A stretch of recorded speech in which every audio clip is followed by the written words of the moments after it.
You're not really selling shampoo. John Paul Mitchell Systems have good products. No, actually, they're much better than that. They have great products, but there's a problem. The professional beauty market is flooded with great products, and today as consumers, we are spoilt for choice.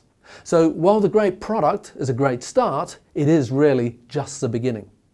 As consumers, we live in a world of complete oversupply, whether it's cars or airlines or hotels or clothing or coffee shops or hair product. We are spoilt for choice. Quite simply, as consumers, we can get the product, whatever it is, elsewhere, and sometimes at a lower price and quicker and more conveniently. So what is it that we are really selling? People. That's what we're really selling. I love the expression, people buy people first, because that's the perfect expression of what is happening. If I can get the product elsewhere, then it's not just about the product. It's the relationship around the product and the experience you have in dealing with the company and the person that's selling it that becomes your real point of difference. That's what we're really selling, people, and the relationships and the experience that you have with the people and the company that you're dealing with. The relationship is all about your ability to connect with people, the level of empathy that you can create with people, your communication skills, the energy or passion that you have for what you're doing. Relationships are about having integrity, genuinely caring for people, sincerity, discretion, attention to detail, courtesy, intelligence, charm, flexibility. Relationships are about your ability to build trust and rapport. That's what we're really selling, and all that is every bit as important in determining our business success as doing a perfect graduation and a haircut or an amazing colour job. So after the product and the relationship, the third component is the experience. The experience is how you do business, the processes involved in how you and the others on your team interact with clients and those that they come into contact with, so that there's a consistent brand experience. So how do you do that? Well, I think it's a 4-step process. Step one. Step one is that you need to start by defining what sort of in-salon experience you want your clients to have, and then matching it to your clients' needs and expectations. For example, that will be things like, how are clients to be greeted? How are consultations done? How are refreshments offered? Even how complaints are handled. Ask yourself, how would you do those things? What would best practice look like? What would it sound like and feel like? Once you've defined what you want the client in-salon experience to be, the challenge is making it consistent so that no matter who is dealing with the client in the salon, the client has the same experience, the same level of service, the same commitment and professionalism every time. And that takes us to the next step. Step two. Step two is the process of making the service consistency a reality.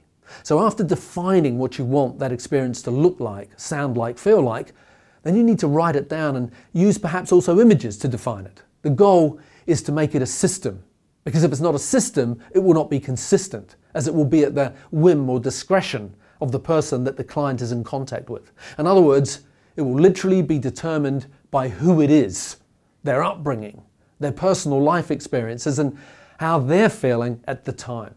Think of it like making a recipe for a cake. This is the cake that we're going to make. These are the ingredients that are needed, and these are the steps that you need to follow in putting them together. So now if someone else follows the recipe, they will likely get the same cake or the same result for whatever it is. So after writing all the steps down and capturing it with pictures and maybe even video, it's now become a system and can be replicated by other people, whether you're there or not.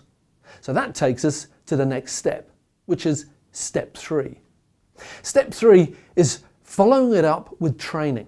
Everyone on the team needs to be taken through the system to make sure that they understand it and can follow the steps. Now this might involve role playing or practicing it in front of someone else who can point out any inconsistencies and what improvements are needed, and maybe answering any questions that the person being trained might have.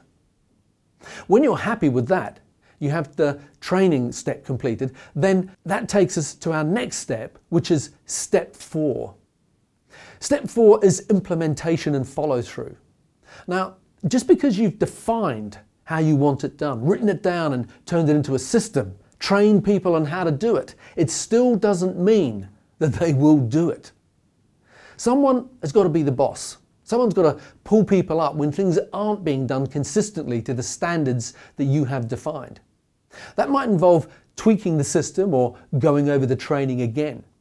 If you're the owner or manager, part of your job is to constantly monitor the performance of people and to evolve or fine-tune the systems and to give people ongoing training to ensure that there is the quality control that you want.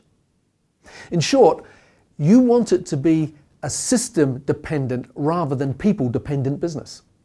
As salon owners, the problem is that we're often focusing only on the product being the technical and creative skills of the hairdressing, and not focusing enough on developing relationship skills of our people and delivering a 5-star client experience. Being good at the technical and creative side is not enough. It's an expectation. It's an assumption. To really succeed, you need to be a well-rounded professional that can also deliver a consistently great experience and to nurture and build long-lasting relationships. So thanks for watching and have a great week.